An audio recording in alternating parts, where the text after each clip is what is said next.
टे परिचय देवे कहे कि आज जो जागरण क्लब अनुकूल आज हूँ उद्यापन उत्सव आज कौ टीम जाइए फाइनाल को आ किए अतिथि रूपे किए देवे। मुझे अशोक कुमार बेहरा जागरण क्लब मेंबर। आज उद्यापन उत्सव आमर जो दुई गोटी टीम फाइनाल को जाइए से होती पलाश कटक और आम्बेडकर जगतसिंहपुर। ता सहित आज आमर मुख्य अतिथि भाव जोगदेवे श्याम प्रसाद भूया शताब्दी ऑटोमोबाइल्स नुआपड़ा और ता सहित सह मुख्य अतिथि भाव जोगदेवे जयंत कुमार दास डीपी मोटर्स पांड्रा छक भुवनेश्वर।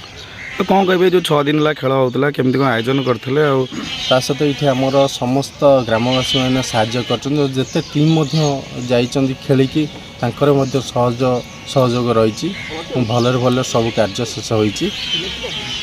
कौन कहे आज फाइनाल खेल अच्छे कौन दर्शक मान दर्शक मान कहे से यथाशीघ्र आम जेहतु आज 20 ओवर विशिष्ट मैच हम से यथाशीघ्र दिन 12टा सुधा आसी पहुँचले खेल को